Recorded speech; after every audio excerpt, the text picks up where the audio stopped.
Joy 99.7 FM.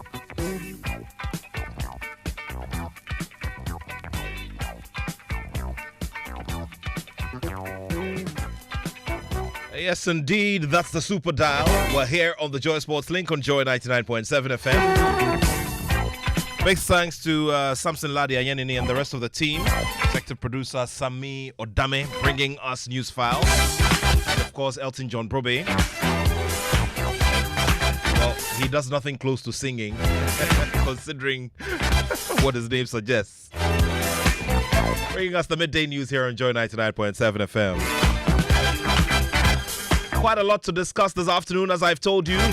Major conversation being hovered around the Black Stars and the major assignment that they are undertaking this weekend. So in the heart of London, the Black Stars will be engaged in the Unit Cup tournament, which is one many have looked forward to for many different reasons. But Ghana, Jamaica, Trinidad and Tobago and Nigeria are taking part in this. Also as a way of getting themselves a little shaken up and, going. As everyone prepares to wrap things up with the FIFA World Cup qualifiers. So the major conversation is about hushing, rehushing, and making sure that you have it right technically before we get into the last round of qualifiers.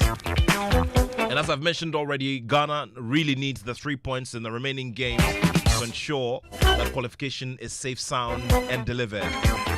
So what kind of impact would this Unity Cup have?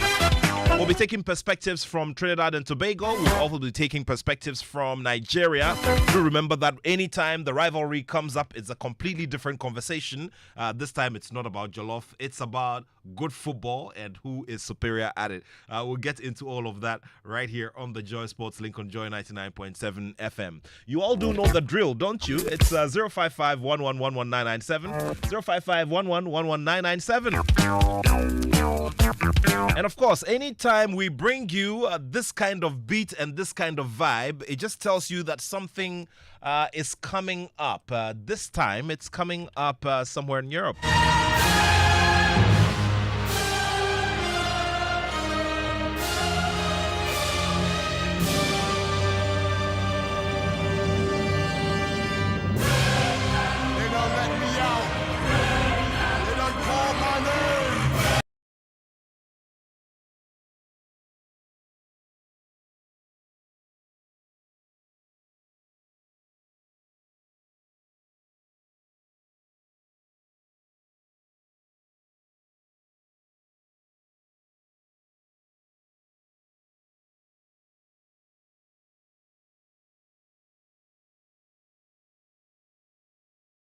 Right now, we'll be getting ourselves ready for lights out.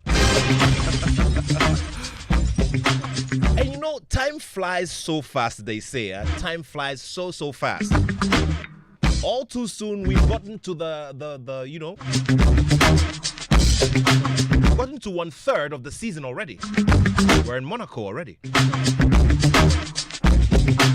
And of course, there are big conversations to have because as we get into the Monaco Grand Prix, there are a few things regarding the use of tires that drivers have to get used to and get accustomed to. Rules about pit stops which have to be adhered to.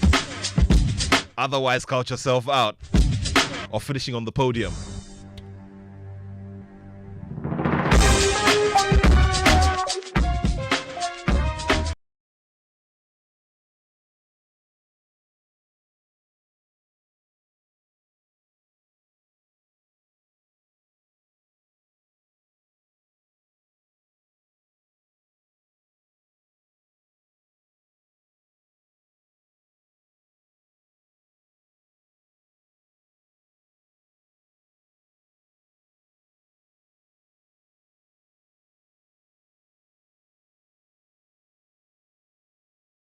There are some groundbreaking rules ahead of the Monaco Grand Prix this weekend. And talk about that, I've been thinking about my brother George Quay. You know, George Quay should try to incorporate some F1 action into his new plays. So I see right now he's trying to do horses and all of that in adaptation of some of the biggest stage plays.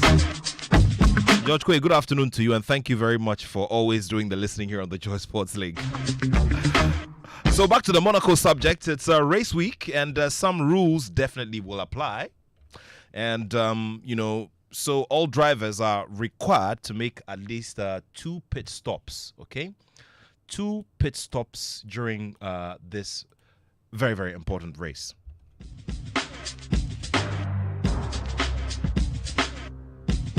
Now, this is supposed to apply during both wet and dry, conditions.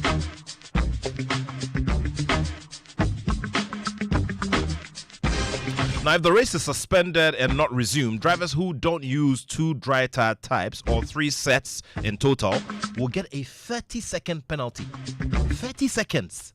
Wow.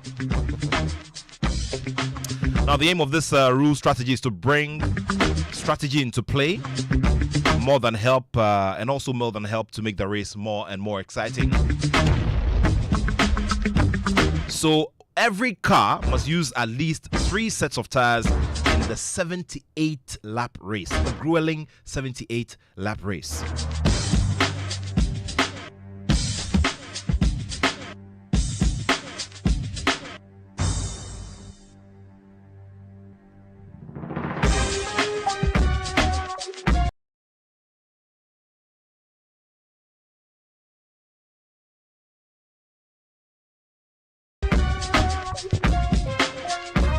Joy 99.7 FM. All right, so this afternoon, David joins us for the conversations on F1. David Aloka, thank you so much, David, for joining us. Good to see you again. Absolutely, an absolute pleasure being back here on Joy 99.7 FM with you, Nathaniel. To chop it up and talk about some sports, especially, indeed, Formula One. Okay, so first of all, your immediate reaction when you saw the rules that have been put together to be adhered to strictly for Monaco. I was super excited because obviously everybody knows Monaco is a classic circuit, a circuit that has so much history, so much tradition, so much challenge for the drivers, right? But for the viewer, it can sometimes be a procession. It can be a race that doesn't have too much action going on because the roads are so narrow, so tight, overtaking is so tough. So Formula One has been looking for quite some time at how they could, zhuzh up the race a bit more, bring a bit more excitement to the spectacle of Monaco. And I think this is a fantastic way to introduce that. Obviously, at most circuits or at all circuits around Formula One, there is a need for 2 different tyre types. But introducing 3 at Monaco, which basically means 2 pit stops, as you mentioned, it really then brings a great deal of excitement to the race. There's new areas of strategy that drivers, teams, they haven't thought about and they haven't had to consider throughout the history of the race over there. So I think it's pretty exciting.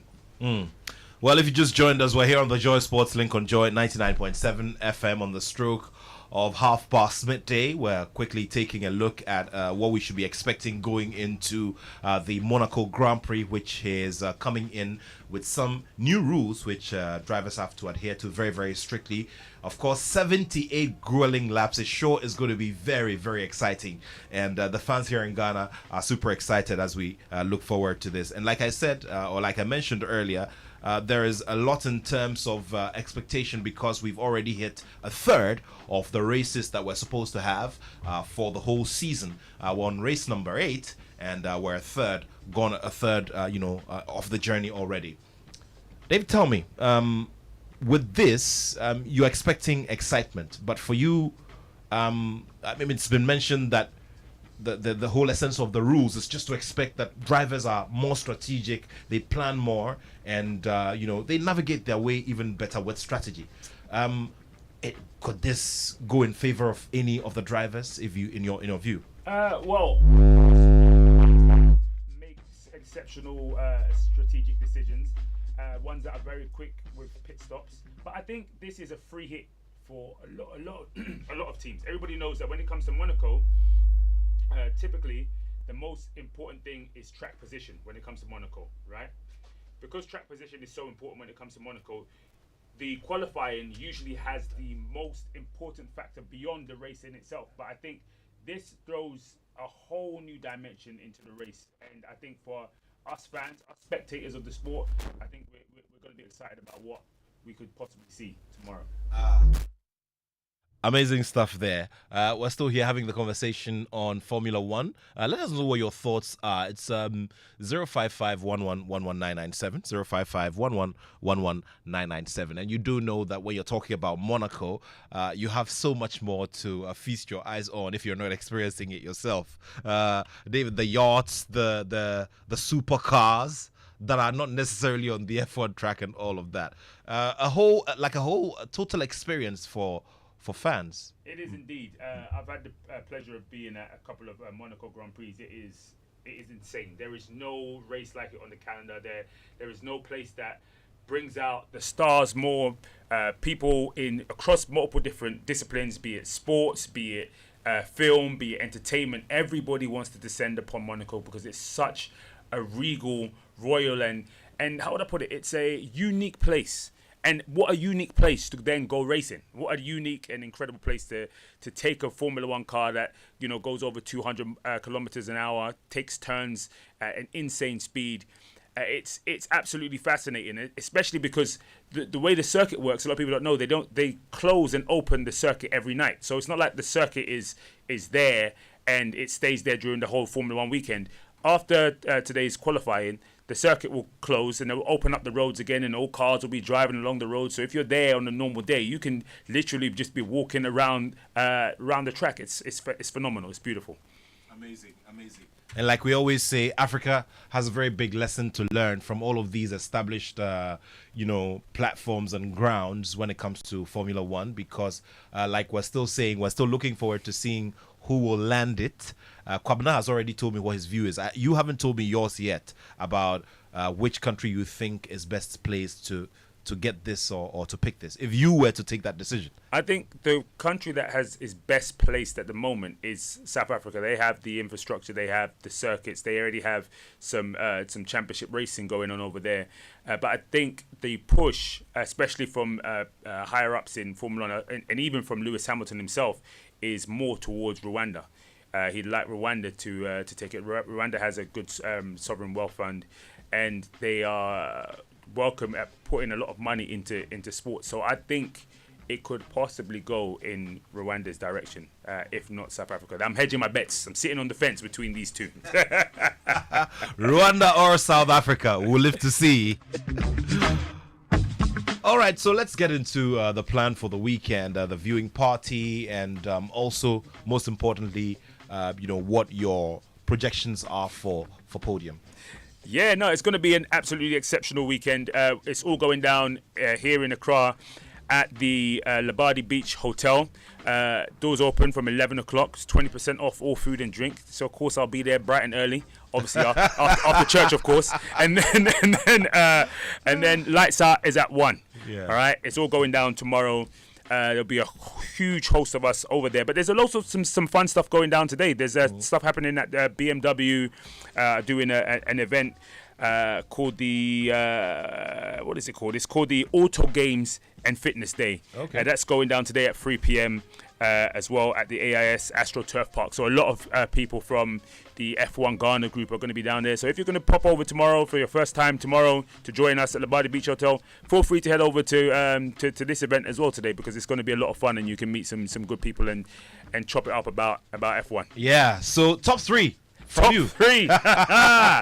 Obviously, you see I'm wearing papaya colours today, mixed with a bit of navy blue. So, obviously, Red Bull have really shown that they've still got something. When I say Red Bull, I'm talking about Max Verstappen. He's shown that they still have something, a dog in the race. FP3 has finished, and Charles Leclerc has actually come out on top, the winner of last year's Monaco Grand Prix. I'm going to go for a mix. I'm going to go for a Ferrari on pole. Taking the first position, that's Charles Leclerc. I'm going to go second position, I'm going with Oscar Piastri of McLaren. And then third position, I'm going for Max Verstappen. You can't count him out. You cannot count him out. Okay, there it is. I don't know what your views are, But let's all meet at Labadi Beach Hotel as we look forward to lights out at 1 p.m. exactly. The pre-event, stuff starts at 11 a.m. And let's see if David gets everything right for tomorrow. All right, David, thank you so much. It's been wonderful having you. And the next thing then will be to plan for the next Monaco trip. We all have to be there. Oh, yes, we'll be there indeed. Yeah. Have a wonderful one, David. Thank you.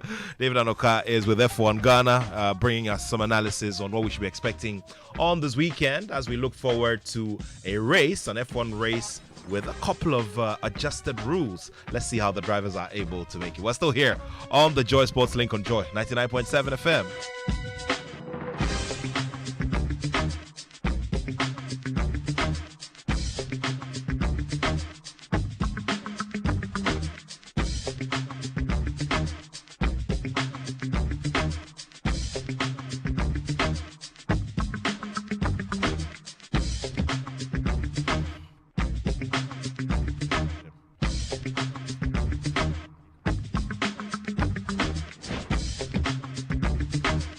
So, if you're a Liverpool fan, then obviously you'd want to take a listen to this.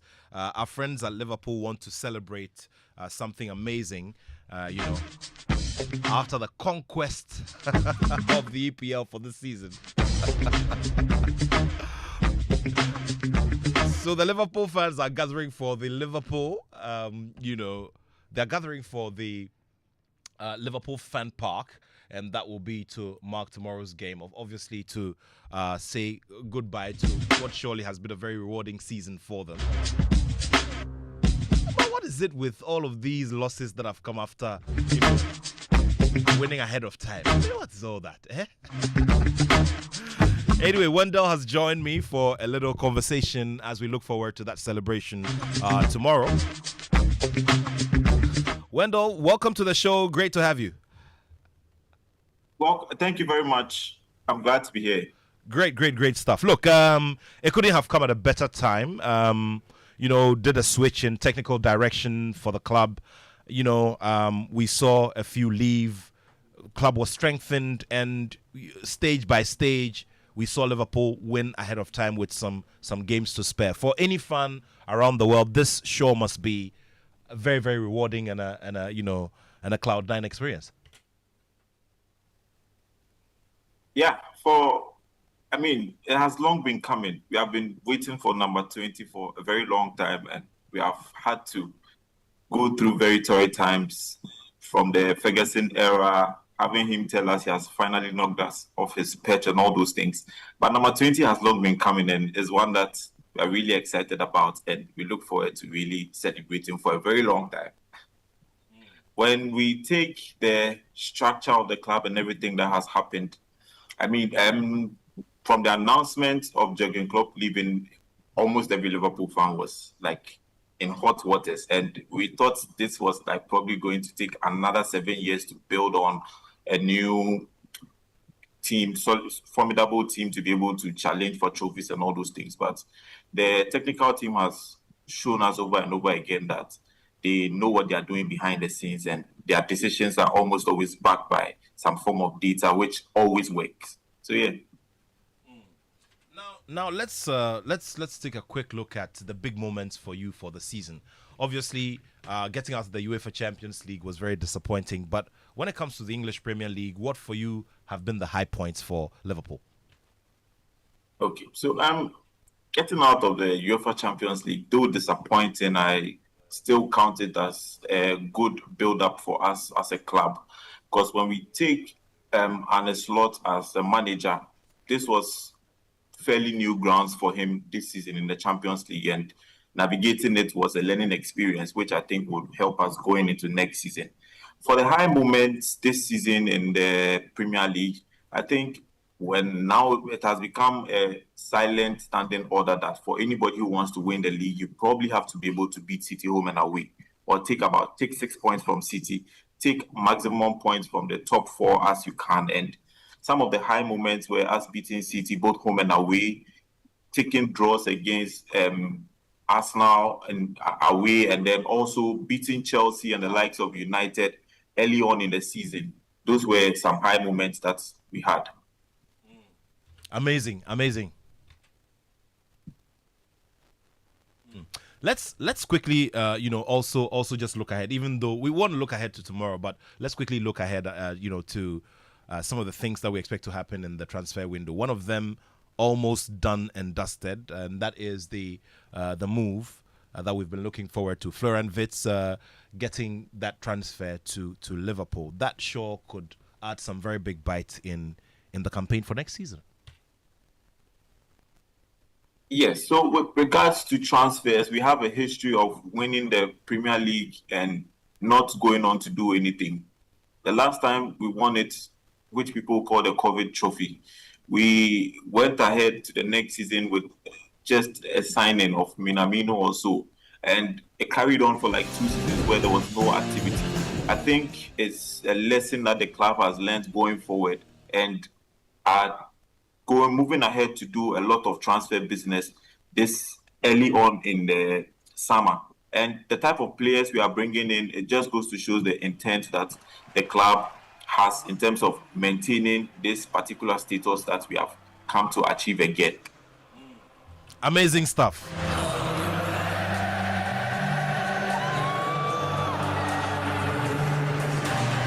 Okay, so now to the big one itself. You guys are all gathering tomorrow, at the Good Park of the Accra Mall for something amazing to celebrate the season. Tell me about it. Yeah, so with regards to that, not everybody can be at Anfield or be at Merseyside for both the trophy celebration and then the parade. So this is our little experience as Ghanaians to be able to give people an almost close experience to whatever is going to happen at Anfield. So we are just gathering around as Liverpool fans to watch the final game, which obviously does not mean anything for us, but also mostly. But hold on. You guys have to win that game. Oh, I mean, come on, man. I mean, before you continue, tell me about these few losses. I mean, yeah, you're already champions, but hey, there's also. You're on 20 titles, for crying out loud. You are the biggest, achieving side in Europe from England. Come on, man. You should. You see, the point is they've made it too easy for us. I didn't know going up against Arsenal is this easy. And after winning it, we only come for the first 5 minutes of the game, where we just come for the parade and the clapping of hands for us. That's all we come for. After 5 minutes, I don't think we are there to really do anything. This is probably our pre-season that has started early, and we didn't see it coming, but we will enjoy it either way. I'm not sure of the Crystal Palace game though, but let's see what will happen, because we are there for the party after and the trophy. We are just there to collect the trophy, not really there to collect any points. So that's what it is. Guys, especially if you are from a United tradition, a City tradition, or an Arsenal tradition, these Liverpool fans today, anyway, it's their weekend. Let's give it to them. So that's why we'll say big greetings to Dr. Randy Abe, CEO of Cocoa Board, Mr. Danny Amwating, and of course Mr. Francis Boating, the executive chairman and founder of Mobility International. Strong Liverpool fans. And of course, greetings to Mr. Carl Tufor out there in the US. Congratulations to you guys. You guys have done an amazing job. Okay, so just in wrapping up the conversation, what will be the plan, in terms of getting yourselves together? You do something little like the gates as well, I'm told? With regards to getting together, let me put this out there. It's a paid event where for 50 cedis you get a normal ticket and 100 cedis you get a VIP entry. For the VIP entry, you get to sit at the forefront of the watch screen and then also enjoy certain privileges like getting access to drinks and water and all those things. Aside the payment, there are going to be several activities. Some where we have a 3-on-3 tournament that will be going on. We have food, we have drinks. There'll be a skate park. There'll be board games, video games. There's going to be paintball, and then also sip and paint. We are going to set up a table football kind of thing, and then we have beach soccer.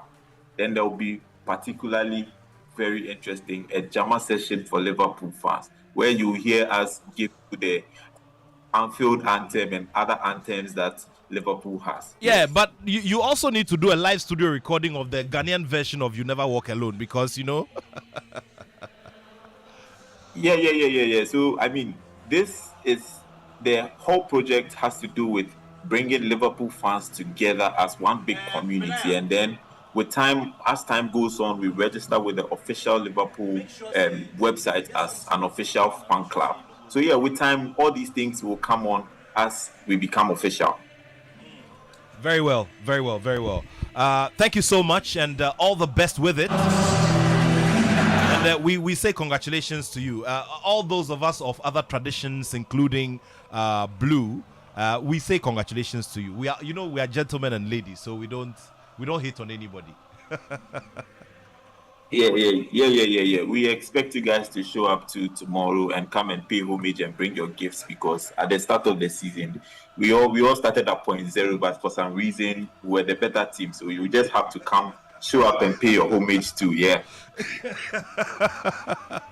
Okay, Wendell, thank you so much. Have a wonderful time. Thank you. You too.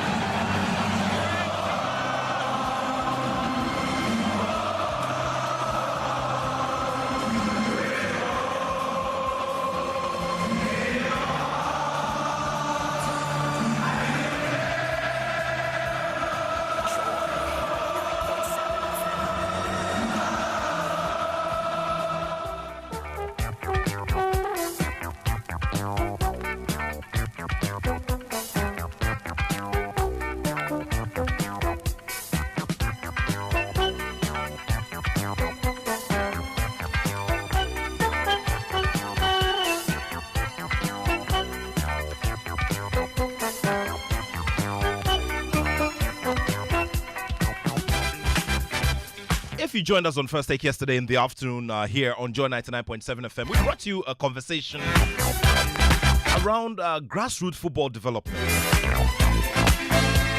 So our colleague Fentio Tahiru Fentio and some friends are putting together a tournament supported by Betway in faraway Tumu in the Upper West area, if I'm right. There is one AstroTurf serving that whole community, and it's just amazing what they've discovered over the last week. It opens up the conversation about football development and what infrastructure and attention on some of these communities in the country can bring us in the long term. So just before we get into the Black Stars conversation this afternoon on the Joy Sports Link, we want to go up there and have a look at what the final day is looking like, how competition is going, and whether any potential superstars have been discovered.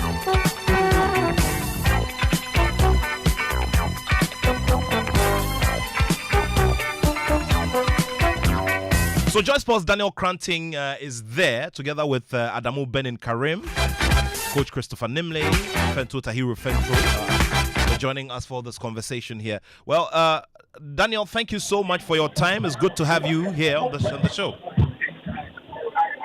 That is good to be. It's good to be talking to you. Yeah, yesterday we saw you wearing an Arsenal jersey. I hope you've changed into something else today. Oh, I've changed. Tell me, I mean, you've been there for 24 hours. I mean, before that, we were getting a lot of updates on,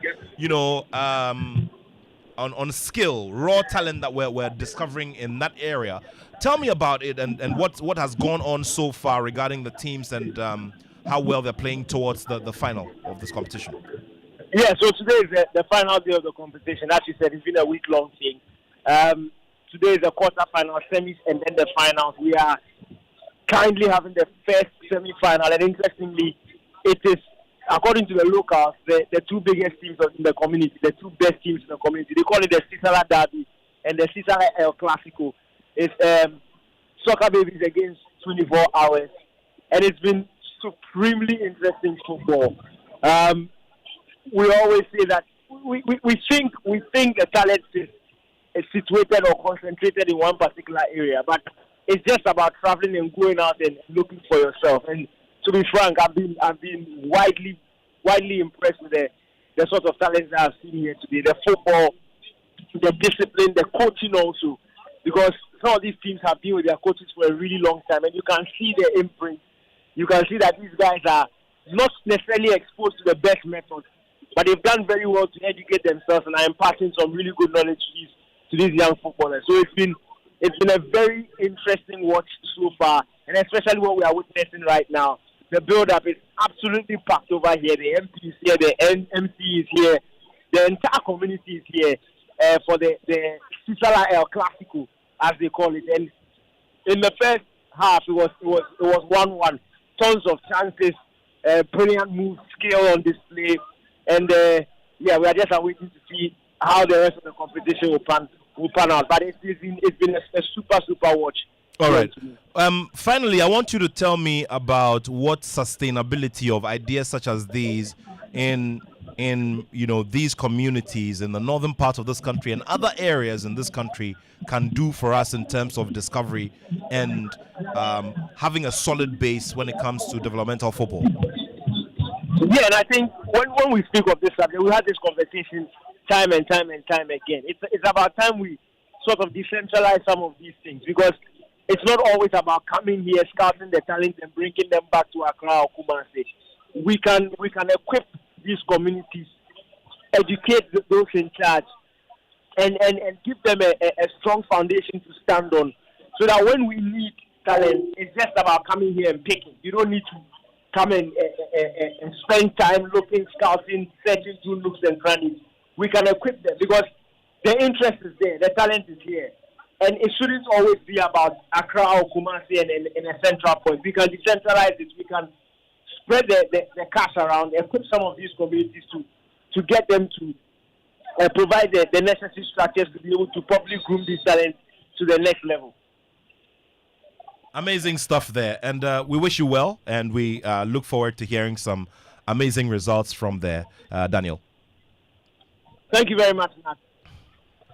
Daniel Cranting of Joy Sports there at a special tournament being put together by Fento Tahiru Fento and some friends for development of football in the Tumu area in the northern part of the country. Still here on the Joy Sports link on Joy 99.7 FM as we zoom in on the conversation on Ghana going into the Unity Cup tournament, the much-awaited Unity Cup tournament in London. And, of course, this is expected to test some options and strengthen the side. All other teams, and I'm talking about Nigeria, Jamaica, and Trinidad and Tobago, are all looking forward to using this as, a test ground for finishing off their qualifiers very, very well.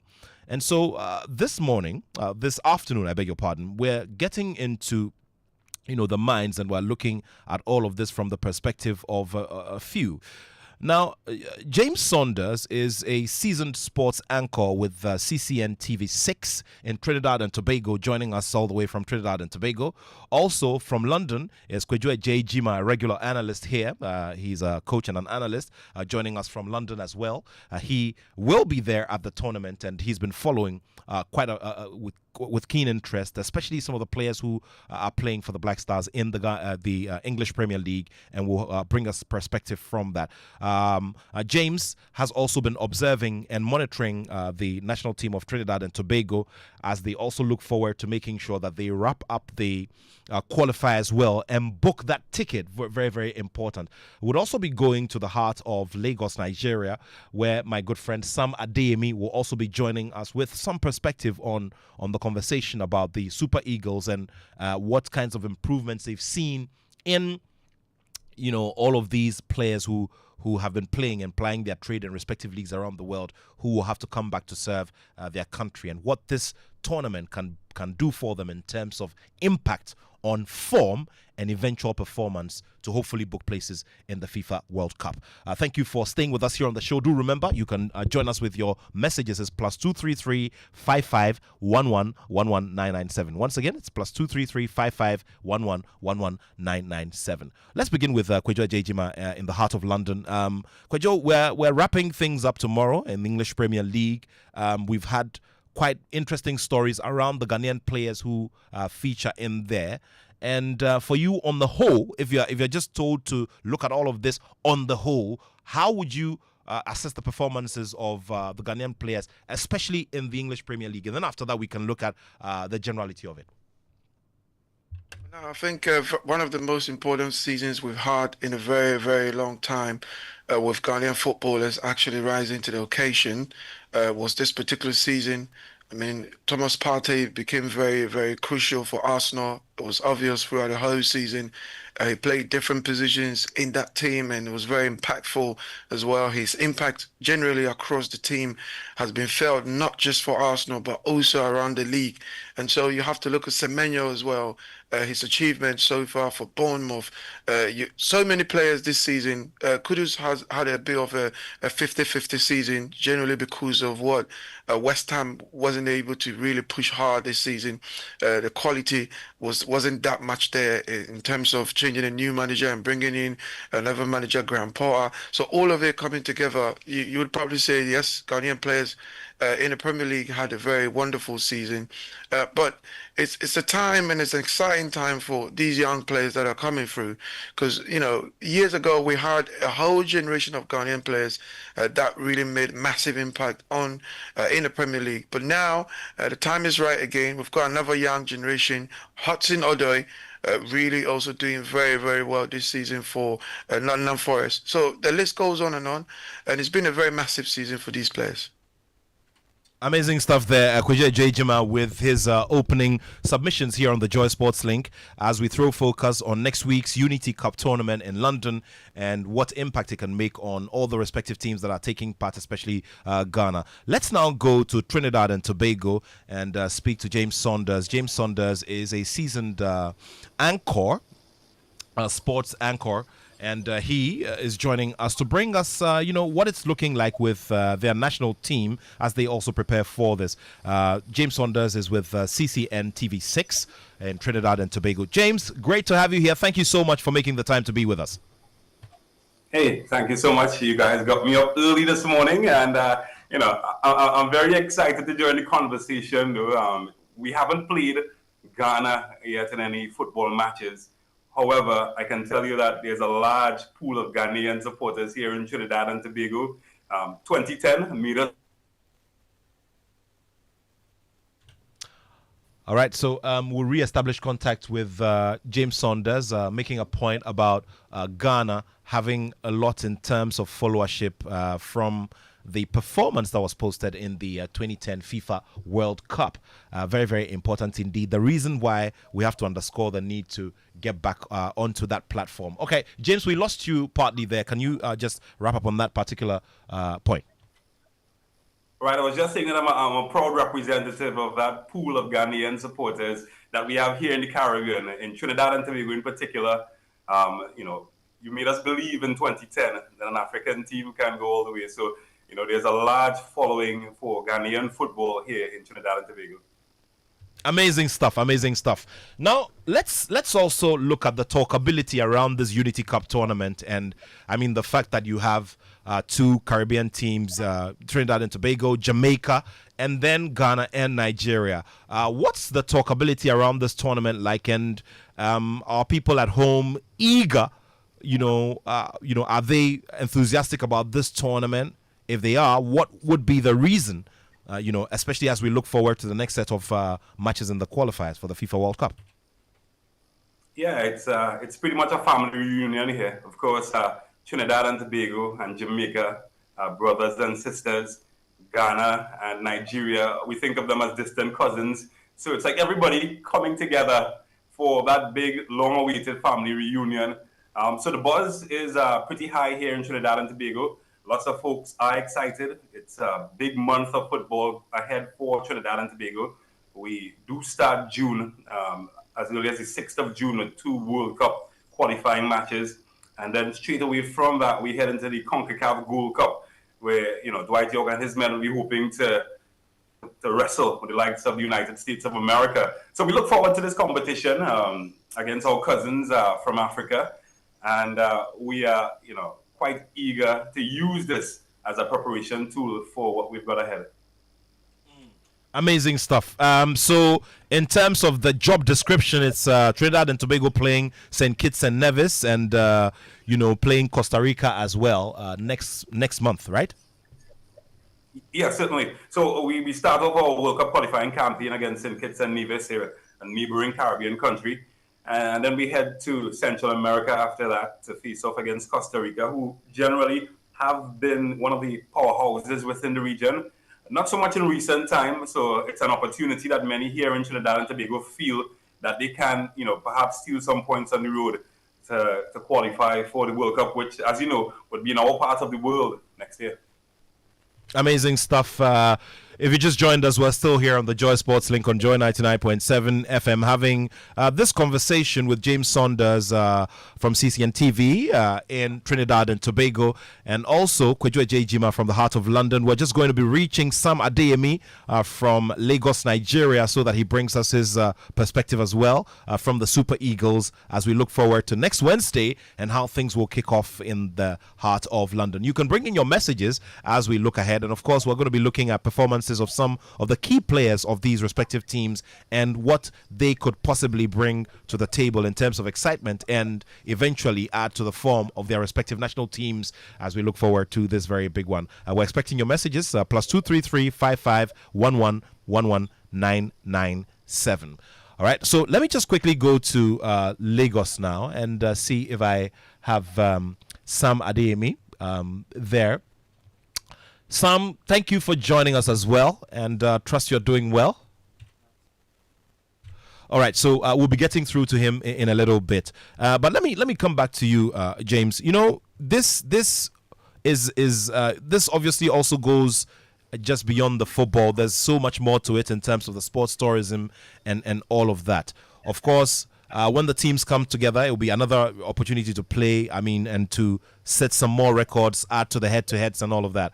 But for you, in terms of form, what would you tell us about what Trinidad and Tobago is bringing to the table, what Jamaica as well are also bringing to the table because of the possible strengths that they may have?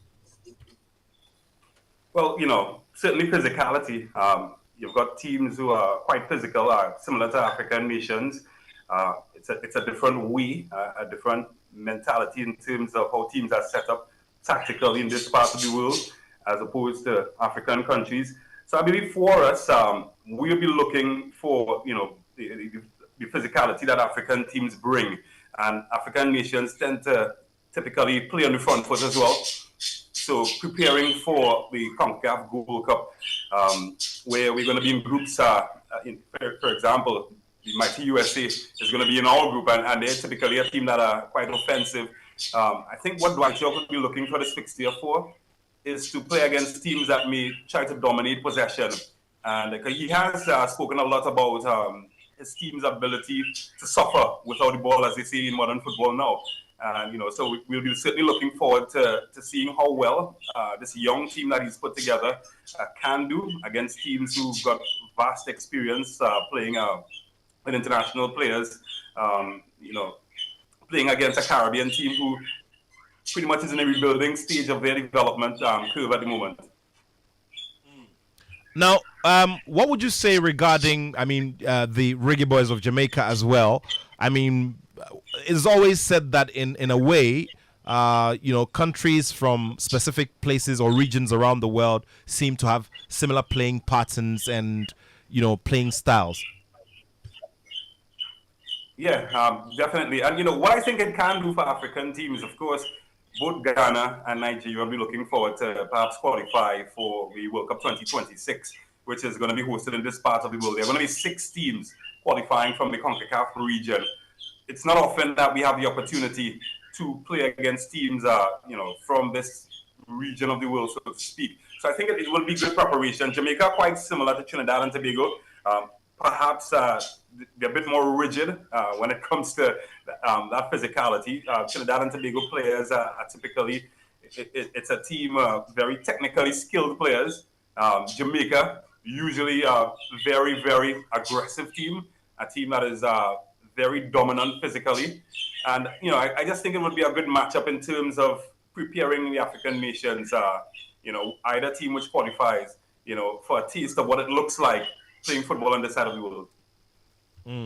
Interesting. Amazing stuff there. I'm going to come to you in a bit for your projections as to how some of the results possibly are going to go based on the analysis so far. We'll do that in a bit. But let me go back to Kwejo. Kwejo, you've been telling me about the players, their performances, and how you expect it to impact upon, the Black Stars. Now, James has just drawn our attention to the fact that if we're not expecting anything at all, there should be a lot of physicality from Trinidad and Tobago and Jamaica in this instance. And of course, it also helps to, toughen everybody up for the big challenges that they are likely to meet, especially in the last leg of qualifiers.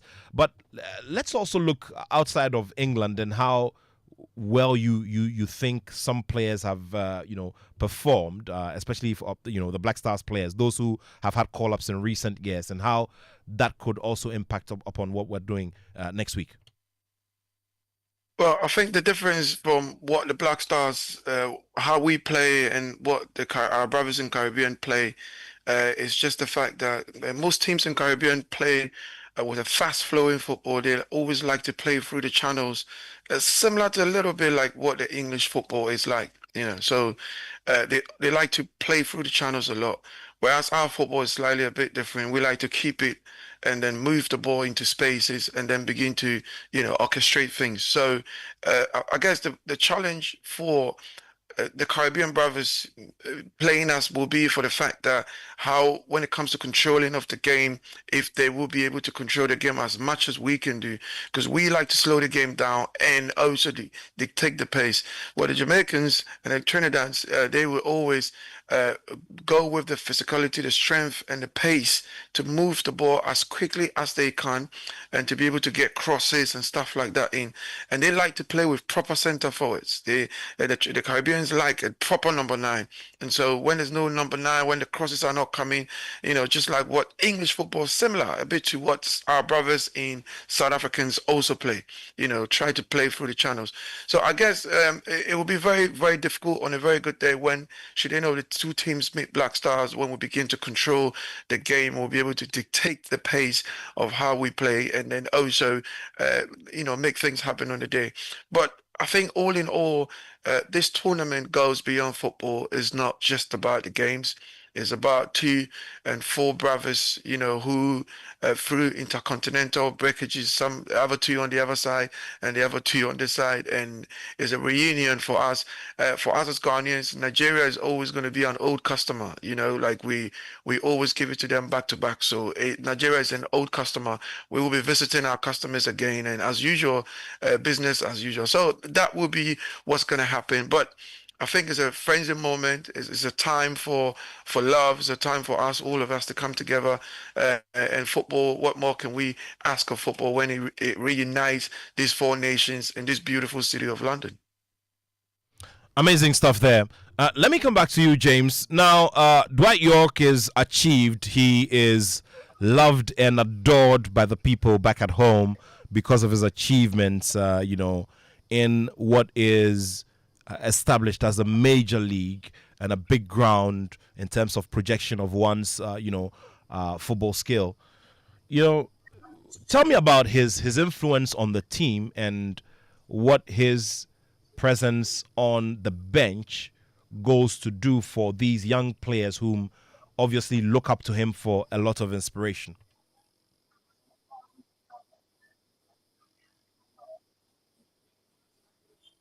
Yeah, I think it's massive, the influence that we have seen from Dwight York. I mean, a lot of these kids playing on the national team these days, which will have been around 1998, 1999 with Manchester United, but they would have grown up hearing stories, their parents, their brothers, their older brothers and sisters talking about Dwight York, his exploits with Manchester United, his treble-winning season with Aston Villa as well. So I think, what we have seen pretty much in Trinidad and Tobago football is a bit of a defibrillation, so to speak.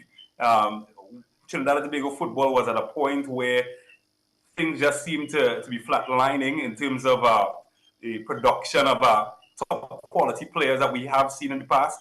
And then in comes Dwight York. And all of a sudden there's a jump start, not just to the performances on the field, because he did qualify us for the CONCACAF World Cup, but we also saw from the fans, there's been a new enthusiasm here in Trinidad and Tobago from the fans who want to see Dwight York do well.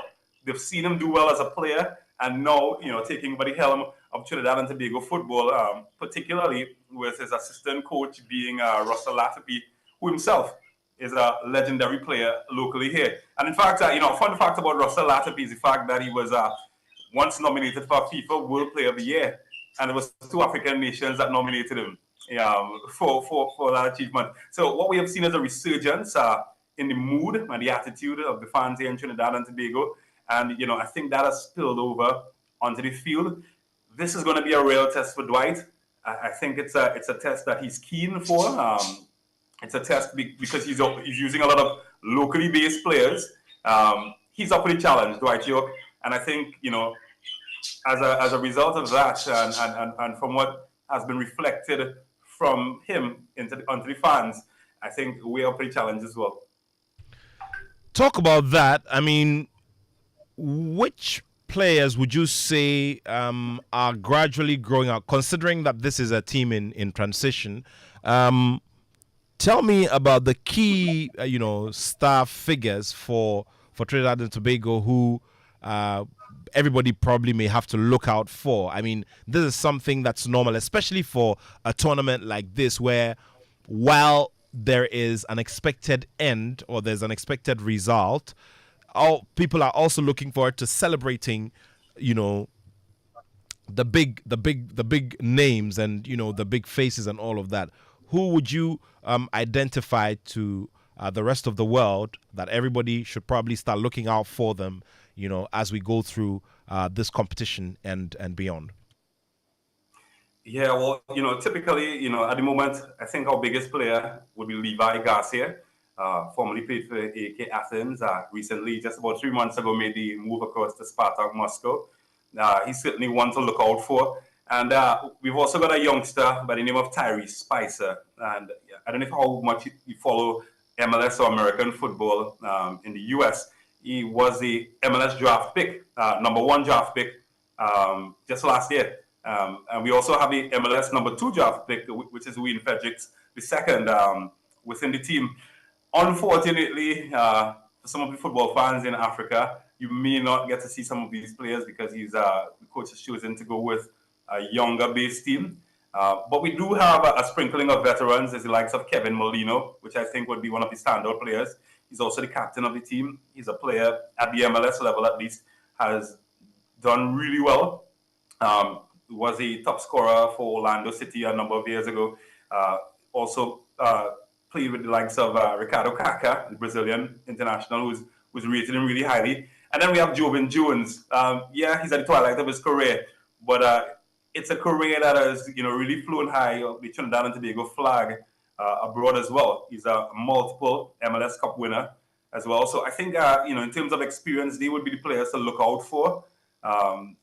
In this team, there is a lot of young players that Dwight has chosen to go with, a lot of locally based players from our domestic season, which is, by the way, just wrapping up. I think the final round begins next week.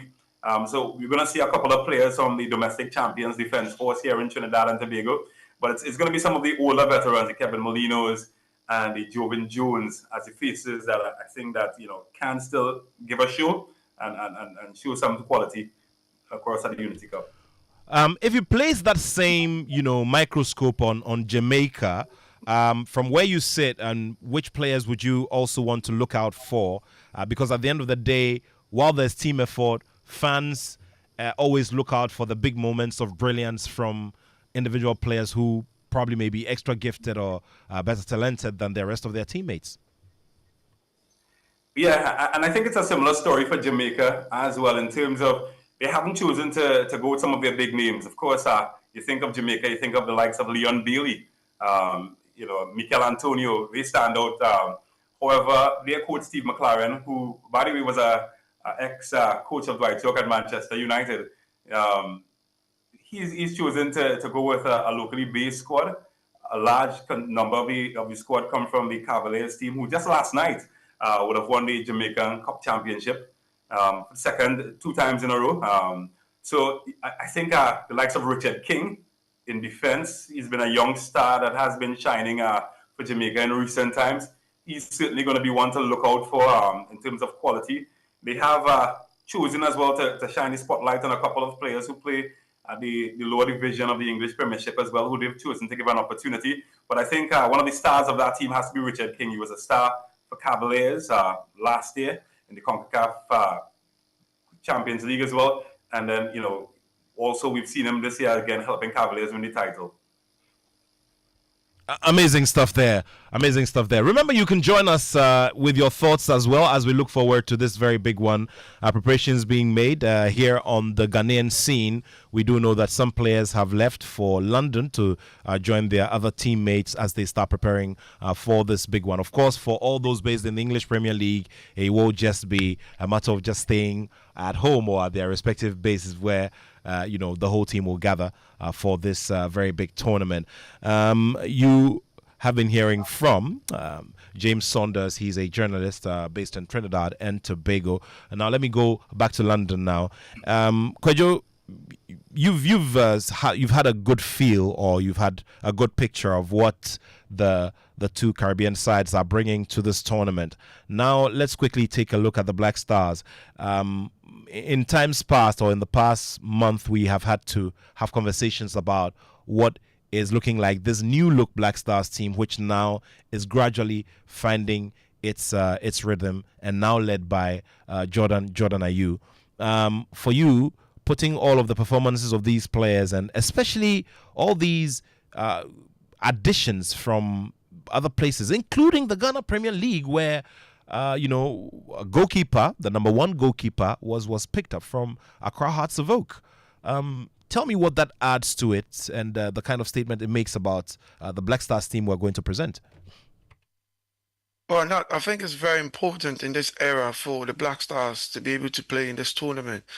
Mind you, the team has lost connection with the fans over the years with the abysmal performances that we've had in the course of a couple of years. So it's important that now that the team is coming here in the UK, one of the strongest places that you can have Black Star supporters in Europe, it's important that these tournaments are able to reconnect the fans back into the team, because the team need that spiritual connection. The fans, the players, they need to be together on that same page. And oftentimes you notice that when the team's about to qualify for a World Cup, there's a strong desire, there's a strong passion, radiating all the way from the fan base to the players, and from the players to the fan base as well. So it's important that this tournament brings the team that close to the fans and touches base more, so that we can able to help the rest of the matches that we have going forward.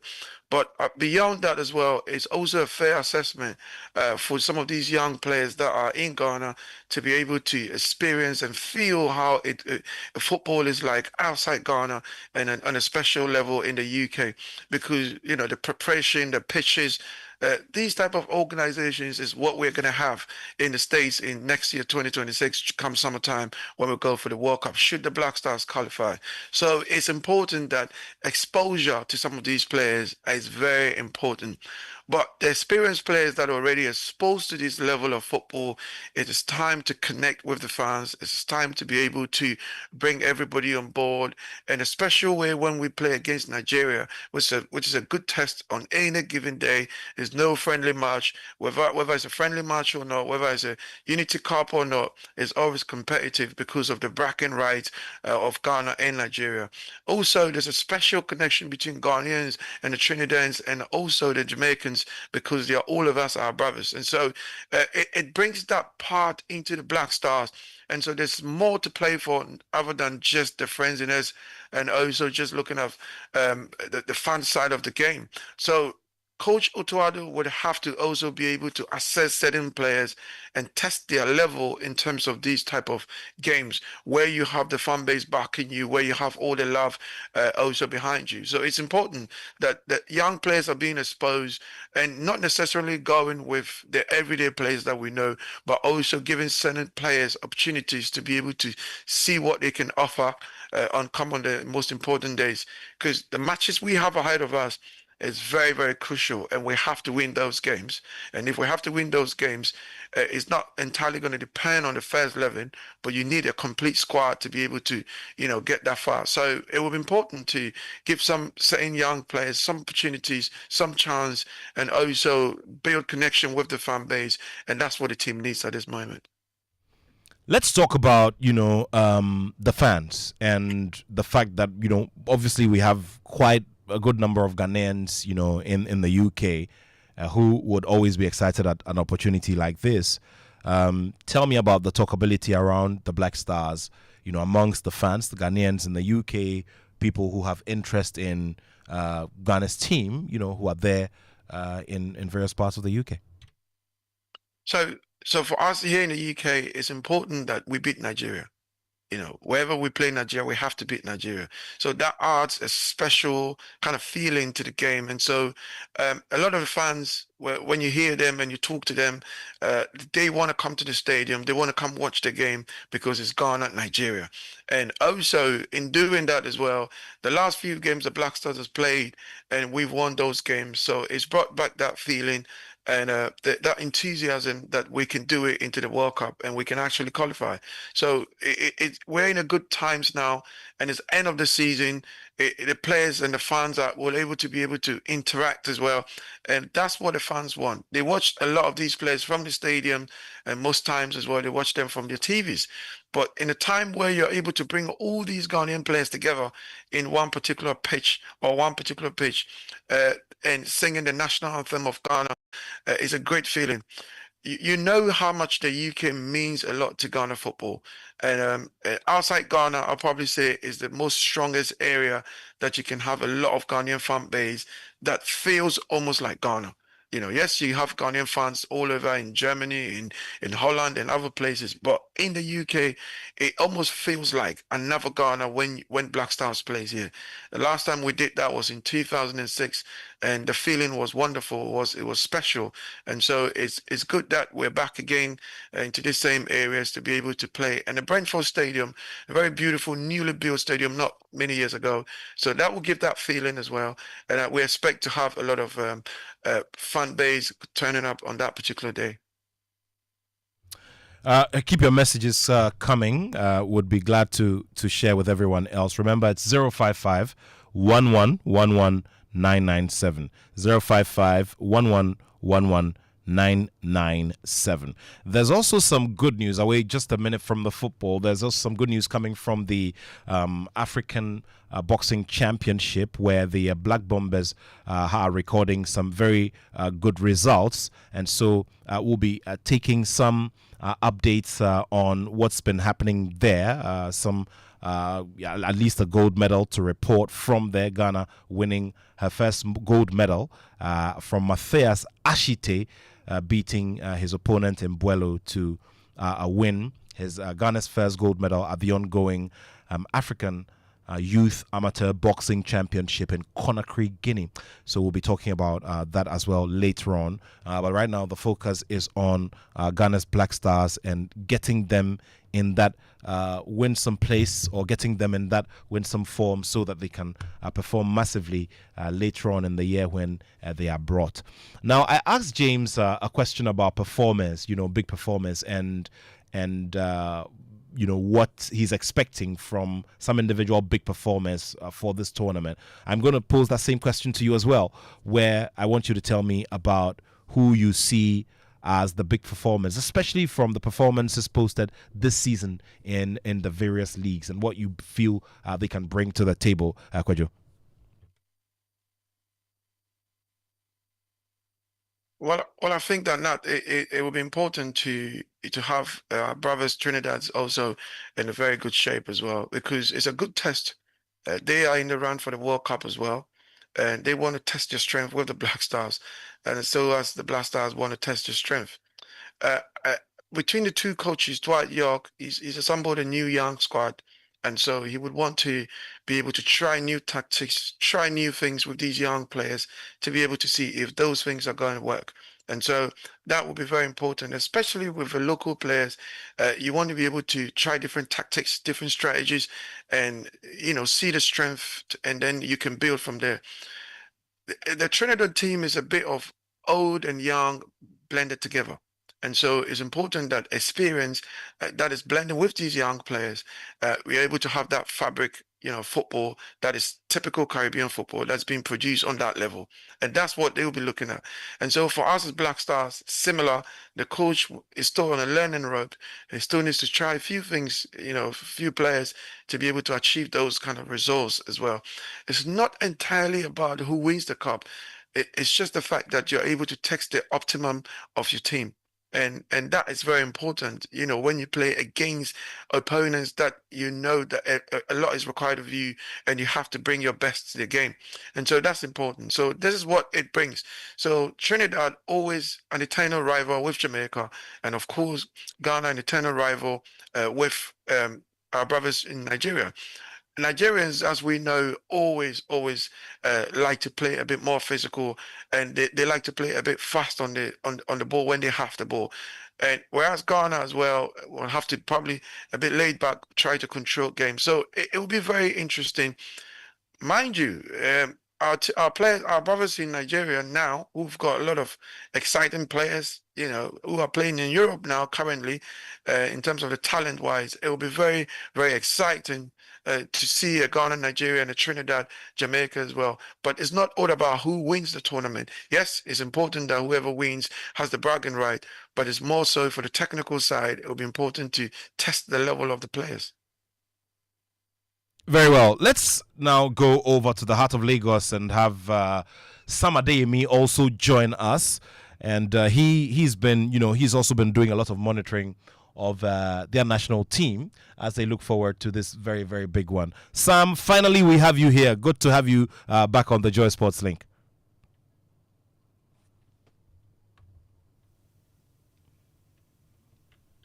Hello, Sam. Can you hear me?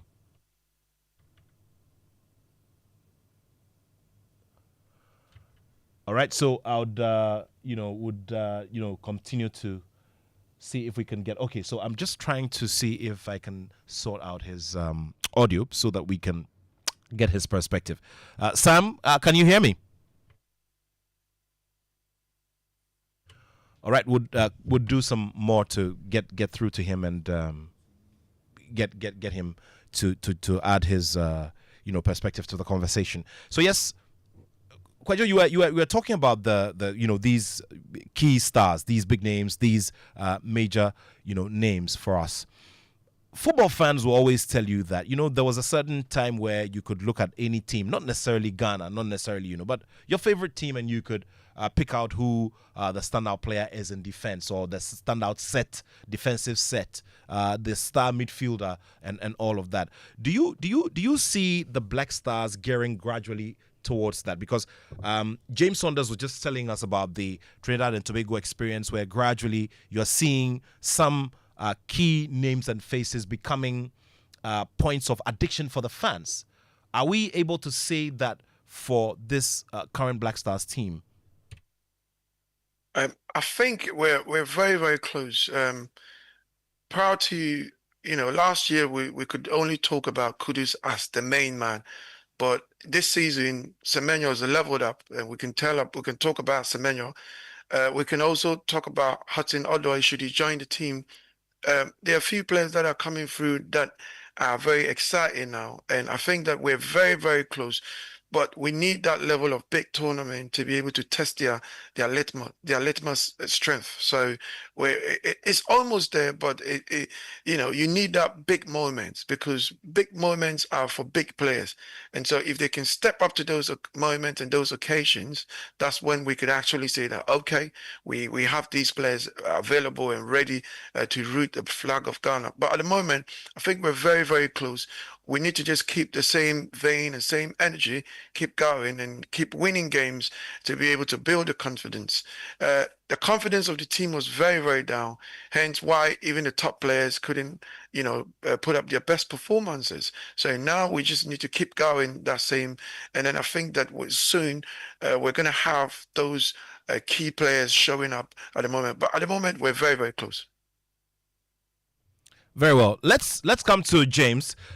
James, I mean, realistically, what kind of performance do you expect Trinidad and Tobago to put in when it comes to results? So, the scenario where you possibly could lift this Unity Cup, or you'd want to sit on the side of being conservative because of the moment in the journey for rebuilding the national team?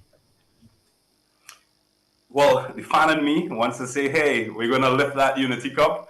But then the analyst in me would say otherwise. I think it's just a great opportunity for some of these guys. The squad just has a handful of players who've, done it at the international level, the likes of Kevin Molino and Jobin Jones, that I've mentioned. But for the others, this is just a big opportunity to, one, play more international football, and two, rub shoulders with our African brothers and sisters. When it comes to Jamaica, it's an eternal battle. There are no friendly games between Trinidad and Tobago and Jamaica. We're friendly before and we're friendly after 90 minutes, but there are no friendly games. We've played this Jamaican team. It's something that we've begun doing within the last 2 years, 7 times. And, 4 times that match has ended as a draw. And, it's been split after that. But apart from that, so we expect that we would put in a good battle against Jamaica. When it comes to Ghana and Nigeria, they're quite unknown teams in a footballing regard for some of these players. I mean, I was listening to the conversation he was having with Kwajo just a while ago, and he mentioned you were asking him about some of the household names and stars that, we grew up with Ghana, the Michael Essien and the Asamoah Joans, and they, Ghana seems to be going through a bit of a transition as well. We've still got the Jordan Ayus and the Thomas Partey, the Naki Williams that still fly the flag of the Ghanaian team. But I'm sure for Ghana, it's going to be a rebuilding exercise as well, which really adds to the excitement of this cup, because then nobody knows really where this competition would swing, how it would swing, and everybody feels that, hey, we're rebuilding, but hey, out of the corner of our eyes, we probably still have a chance of sneaking something past one another. So for me, that is the beauty of this cup. For me personally, I would just like to see some of the younger players stake a claim in the Gold Cup team, in the World Cup qualifying team, and put in a mature performance that we back in the Caribbean could be proud of. If we go on to win it, well, hey, listen, more reason to celebrate. And in the Caribbean and in Trinidad and Tobago in particular, where we have Carnival, we don't need a reason to celebrate. But if we do go on to sneak one past our African brothers and sisters, so be it. What I would add, though, going back to Kwajo as well, I think this is a big opportunity off of the football pitch as well, in terms of that linkage and that bridge between the Caribbean and Africa. It's a bridge that has connected us. The majority of the Caribbean descendants, Trinidad and Tobago and Jamaica, are of African descent. And for too long we've been separated, not just culturally, or commercially, but in a sports way as well. We have been separated too long, and interestingly, right here in Trinidad and Tobago, it comes on the heel of a memorandum of understanding between our governments, Trinidad and Tobago and Ghana, just last month, to create linkages and routes to Africa. So I think off the field, it's a good bonding exercise between the motherland continent and us here in the Caribbean. And, I hope out of this partnership that we can see more matches, more African teams being afforded the opportunity to come to the Caribbean. Because we follow African nations, apart from our own home nations, when we get knocked out of major competitions, we root for the African teams, So we look forward to seeing that, and we look forward to seeing more Caribbean teams make the trip across Africa as well. Very well. And now, I'm not going to go to Sam in Nigeria, but I'll come back to you to tell me, and I'll take this round the table so that you tell me what it means, what it will mean for the whole football collective in your respective countries to qualify for this upcoming FIFA World Cup. And then on your end, you'd also have to tell me what the focus would be eventually if you're able to book and seal the qualification for this 2026 edition. Obviously, because you'd want to move beyond just getting knocked out and just going to participate. Let's go to Sam now. Sam, finally, we got you. Let's see if you can hear me loud and clear. Nat, I can hear you, man. So sorry for joining so late. I hope everybody can hear me as well. Loud and clear. Thank you so much, Sam. Yeah, I love this shirt you're wearing. It reminds me of the glory days. Just like Saunders was just reminding us of some of the big name stars from the Black Stars. I look at this polo shirt you're wearing, and it just brings me memories of the Sunday Olises, the JJ Okochas, and all those big names. Yes, this is the glory days of the Super Eagles, and then we haven't had that so much joy with the Super Eagles since 2013. That's 12 years ago. I'm talking about the last time we won the Nations Cup. So sometimes for some of us who saw so many generations of footballers, we tend to always want to reminisce. And that's why I prefer to go get all these retro jerseys. I have about 2 or 3 of them. So that's the one I prefer to wear. Just also tend to bring the memory back that even though the Super Eagles are not making so happy in terms of their performance in some of these tournaments, tend to remind yourself that we were once the number 5th ranked team in the world. Those are days long gone, but then it's something we still cherish a lot. Very well. And I am so happy that you guys are talking about the Unity Cup, and I just had my brother that just finished speaking before you spoke to me from Trinidad. That's one of the countries I'm looking to visit. I was in Barbados about 3 years ago, so it's always going to be great to be back in the Caribbean countries, which are very much we share a lot of ancestry. And it would be nice to see the Unity Cup bringing in Jamaica and Trinidad. And I think for us as Nigerians, like the last time we had this discussion, it's not just about getting to win a competition or because we're going to play our younger brother in Ghana. Not just that. But there is the fact that we're having a cup that is bringing every one of us together from Trinidad. We know the ancestral linkage that we both share with the Caribbean nations, and the Super Eagles are totally ready. Just earlier this week, the list was released by the coach. If Nigeria has a tune-up friendly just before the tournament against Russia, and so it's something we are looking forward to really participate and bring our best legs to come and show what we can do. Okay, I think I've been talking too much. Not at all. No, just before I go to the next one, on a very light note, anytime you're referring to Ghana as your younger brothers, always place the context. So if it's population, you can refer to us as your younger brothers. If it's the AFCON, Sam, if it's the AFCON, then you have to refer to us as your big brothers. Yes, yeah. Being the second most competitive country in the AFCON history. Yet there's so much respect we have to give that. But then also being your senior brother when it comes to the appearances at the World Cup. That's right. Yeah, that's right.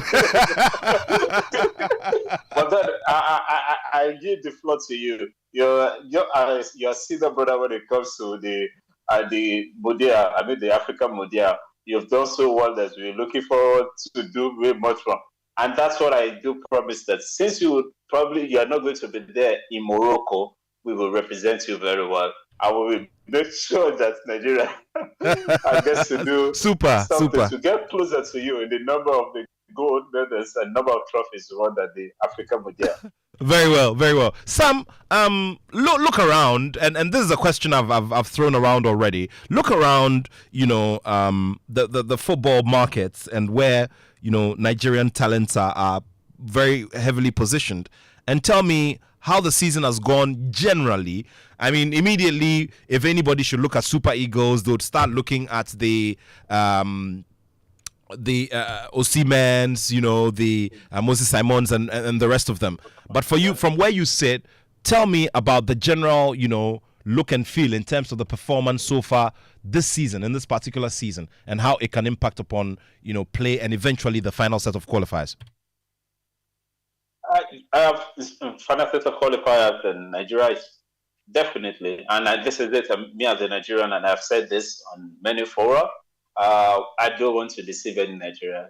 Nigeria is not going to the World Cup. But then we still have to stand tall in the remaining qualifiers.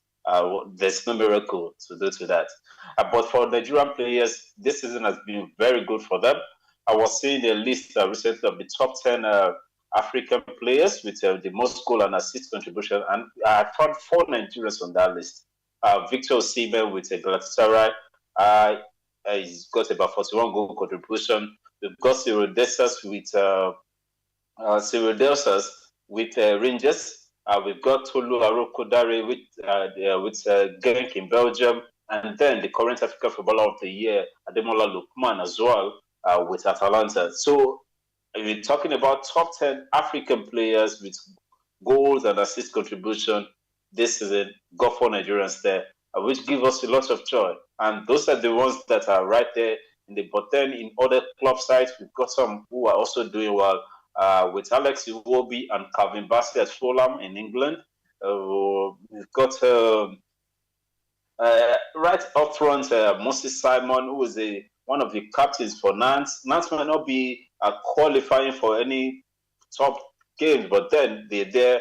And we've got some players who have not been capped. The Nigerians are looking at getting them. Someone like Phyllis Argo, who is a left back in Germany. And one of our enforcers in the midfield, Frank Oyeka, who is the second most foul player in the just concluded Bundesliga season. Is just below Lois Openda, who plays for RB Leipzig. For a central midfielder to be one of the most foul players, much more foul than Florian Wirtz, much more foul than Jaba Musiala in the Bundesliga, that gives us a lot of things to be proud of. But yes, we might not have as much talent as we used to have in the days of the Daniel Amokachi, the Victor Ekpebas, the JJ coaches, and the Canon Wakos on the lists. But then we're starting to get some of these guys playing top flights in Europe and then doing so well. Every one of us know how much Victor Osimhen has done with Galatasaray. For how many years they've not won the league, and then he's there, and then he's become the top scorer. And not just that, the player with the most goals, the player with the most goals as a foreigner in Turkish football history. And just 1 year with them, they don't even want him to go. Napoli is still holding on to him, and we are also hoping in Nigeria that he gets to find a bigger club to go to. But then he has done so much in 1 year loan deal that is being touted as one of the legends in Galatasaray history. So we're happy for something like that, and then for the other players who are also trying to do their best to push out for Sayodele Bashiri in Lazio. Our captain, William Trustekong, though he plays in Saudi Arabia, but like I did mention earlier, Calvin Bassey. We've got so many of these guys that are doing us well, and so many that we hope that we decide to take on the color of the Super Eagles, especially for the Nations Cup races coming forward. Amazing stuff. Based on all of this, what kind of game do you want to see, or do you expect, or should the fans expect the Super Eagles to play for this tournament?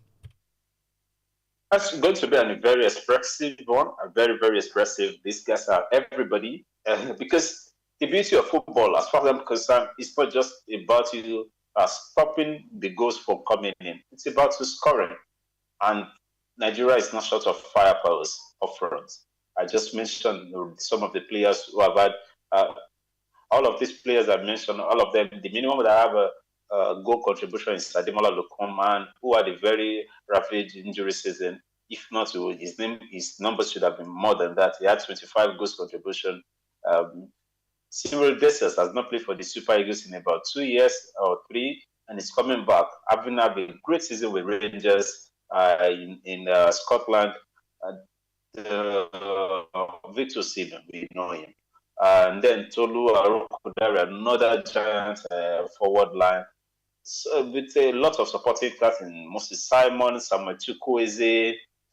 So I'm expecting the Nigeria will be very much in forward, putting in goals, and then as much as possible to make the fans that will come into the stadium to enjoy the football. Yes, this is a competition, but it's also a game of as the title of the tournament we know, Unity Cup is supposed to be one that brings us all together. So it's going to be an expressive and fluent football from Super Eagles. We're trying to think with the side right now, trying to go back to the old ways of playing with two giant strikers. And I think this will be an opportunity for us to express that, because we've got players who can actually do that. There's Victor Boniface with Bayer Leverkusen. We've got Umar Sadiq at Valencia. These are guys that some of them might not even make the team, but all these boys I've mentioned the name, they will be there. Save for the Unity Cup, I think some of these top stars might likely not make it because of they need to rest for the new season. From the list I saw, I think Victor Osimhen might not be in the Unity Cup, but then we have all the guys who can do the job that will be there.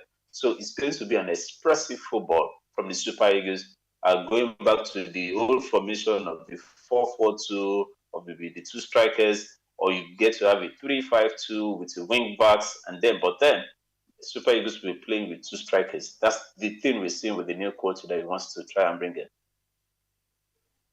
All right, so you have stated it clearly that we have to face reality. We are not going to see the Super Eagles at the next FIFA World Cup. Let's quickly look at the views from London and from Trinidad and Tobago. Now, Kwejo, tell me what it will mean for Ghana to be at this particular FIFA World Cup. Kwejo, tell me what it will mean for Ghanaians in the diaspora, Ghanaians around the world, taking a cue from James' initial, submission about the performances that Ghana put up in the 2010 edition of the World Cup, which got many people talking and got many admirers from all over the world. It will be very important for Ghana to be at next year's World Cup. If you remember USA 94, that was 31 years ago. Next year is going to be 32 years ago. And my brother Sam's shirt reminds me of the Nigerian team then. Yakini. Brings goosebumps on your skin, eh? Exactly. Yakini scoring the goal and pulling the net. And for us as Ghanaians, we all supported Nigeria. And I remember the performance against Argentina and all that bit. So a ritual of that tournament makes you know that a tournament in the US is always going to be special. Remember, in the summer in the US is very, very hot. So it will be a very comfortable climate for us as Africans and Caribbeans coming to the States for that tournament. So weather condition-wise, perfect. Secondly, as well, because of how special the tournament this next year's ones is going to be in Canada, in Mexico, and in the US, it's important that Ghana needs to be there. We need to stake the claim, especially with our usual customers and clients in Nigeria possibly not making it. We'll have to represent very strongly from the West African side, and to be able to bring that style of football, because it's an African playing team that brings that to the world stage. And so that's why it's important that when all of us gather in the World Cup, for us as Black Stars, remember, we've been touted as the Brazil of African football because of how we play, and so uh, we have to represent that style of football, which is across West Africa, especially on that global stage. And it's important that Ghana, being one of the first and strongest African teams in previous years, not now, but we're heading towards that direction now, and we'll have to be able to bring that to that level. Also, it opens the avenue for other young Ghanaian footballers to dream. And it's important that we're able to build that on that legacy of qualifying for the World Cup every now and then making sure that we're at the World Cup, because we deserve to be there. And so we have to put in that preparation towards that. It also opens up the doors for other young and exciting players who are also dreaming of becoming footballers in the future, to be able to see what these players have done. And that's very, very equally important. It opens up business for us, into the world market, that, Ghanaian players will be more touted and scouted. And so that will be one of the key factors for us as well. Also, as well, we will learn new ways of also going about our football structures, and be able to be in that tournament alone gives the players confidence who are already in Europe, that they'll be able to do big and mighty things. And so that all of it coming together, it becomes a package, and then you're able to analyze that, okay, Ghana deserves to be there, and we have to work towards being there to represent our continent and represent African football. And because if you talk about some of the finest African teams and how they play, yes, the Senegals are doing well. Yes, the Malians are doing well. But Ghana, Nigeria, it's always important that when we go to these tournaments, we do great things. So it's important that we go there. But most importantly as well, let's not forget that the coach would have to also raise his game, because it will be a big testing point. It will be his second World Cup tournament that we're going, and the advocacy for local coaches. And so this tournament is one of the things that we expect the coach to he has to arrive. He has to arrive. He's been in the mill for a while, and he's been cooking for a while. But in 2026, which will be 32 years from USA 94, he has to really be on his game.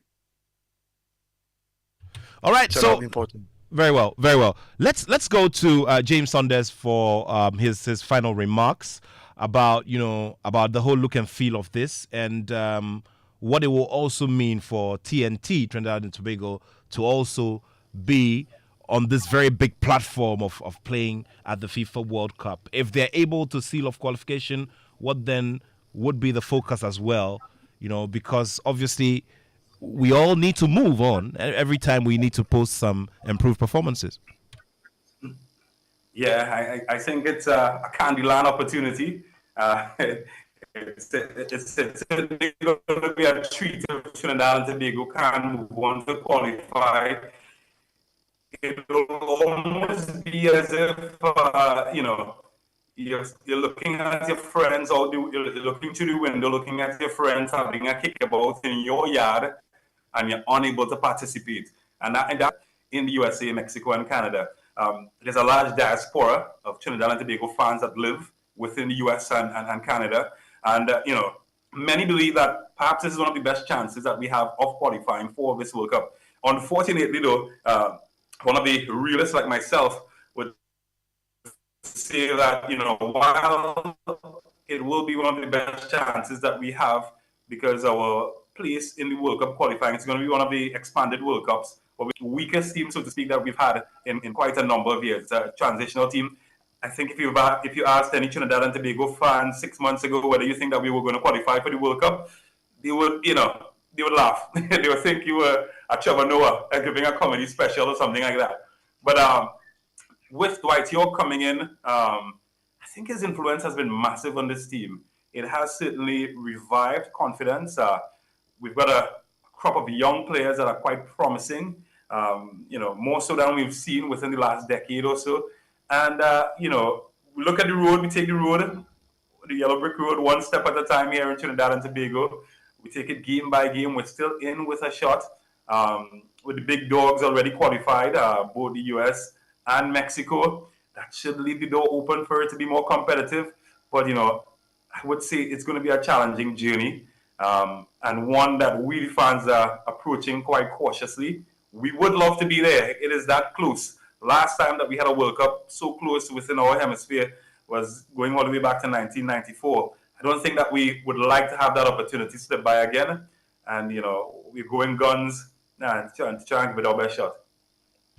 Wow, thank you. Thank you so much, James. James Saunders is an anchor, sports anchor with CCN TV in Trinidad and Tobago, bringing this perspective to this conversation. Remember, this is how it's going to look. Yeah, go ahead. You were saying, yeah. If I were to add one request, I'm so sorry that the Nigeria team might be missing out on the World Cup. Can we borrow Samuel Chukwueze? If we like that, a request to loan Samuel Chukwueze, maybe it might just bolster our chances of qualifying. Oh my God, definitely. We would be glad to help with a brother nation. If FIFA will allow it, we could if FIFA will allow it, we'll be glad to borrow it and to loan it to you. Very well. We do with club football. Maybe you can just loan him a national team player as well. Very well. Very well. So let's just quickly take 1 minute, tips from you, Sam, and then finally from Kwejo. Sam, Trinidad and Tobago play Jamaica on Tuesday, and then Ghana, Nigeria on Wednesday, and then the rest of it carries along. Your expectations in the next minute? Yes, I do love this. The fact that we started with the regional team playing each other. Nigeria, Ghana, Wednesday, TNC plays Jamaica a day before, and then we played all over again. Then we played, the winners play each other, and then the team that lost the first game also played each other. At least we have two games. It's a tune-up for the main side. It's a tune-up for us as well. Like I said, even though if Nigeria might not be qualifying for the World Cup, it's important that we finish in the qualifying games. And this team knows that there's no game that Nigeria plays, even if it's an exhibition match, it's a win for them. So I'm looking forward to a very, very lovely matchup. Mo Kudus, Thomas Partey, two players who have had a great season.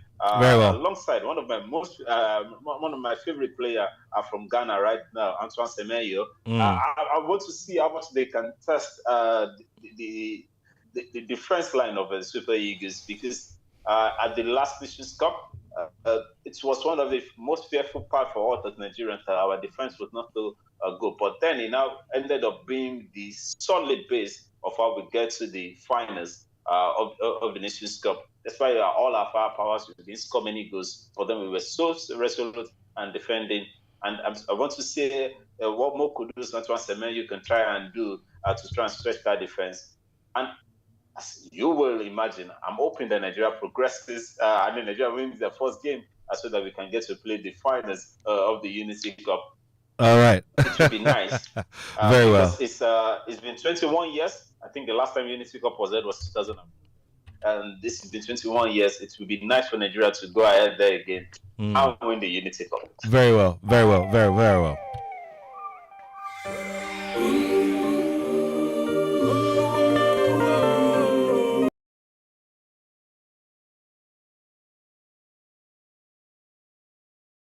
I'm going to give you one of the most difficult tasks, quick ones. Trinidad and Tobago versus Jamaica. Who do you expect to sail through very quickly in the next 10 seconds? That's like a father with two children. You can't choose a favorite. So you would have to say, well, may the best team win. But anyway, with my brother here on this, of course, it's a good game. Jamaicans, a lot of Jamaicans and Trinidadians in London, a lot.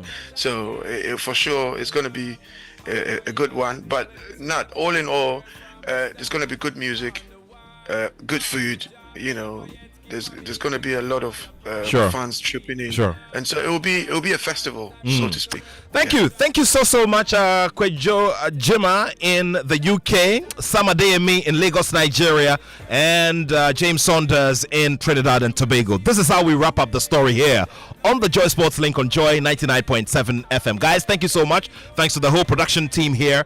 That we share, I will steer it in the right direction. No, I'm the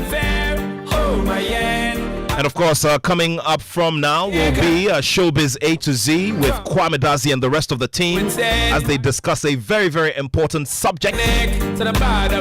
Talk about AI and what its role will be in the delivery of everything that we want to do in the arts and entertainment. Plus great music coming from DJ Wobetti. And of course, to one of our very, very loyal listeners who will be burying his father in the next 2 weeks, engineer Michael Ejejan Glovus. Engineer Ejejan Glovus. We call him Glovus. Glovus is like a name in the passport. So our hearts go out to you. Thank you so much for being a loyal listener to us. It's just coincidental that we're celebrating 30 years and you would have to bury your father in the next 2 weeks. We will be supporting you, but our hearts go out to you. So if you have Globus's number, call him now and tell him that we say we love him and our hearts go out to him.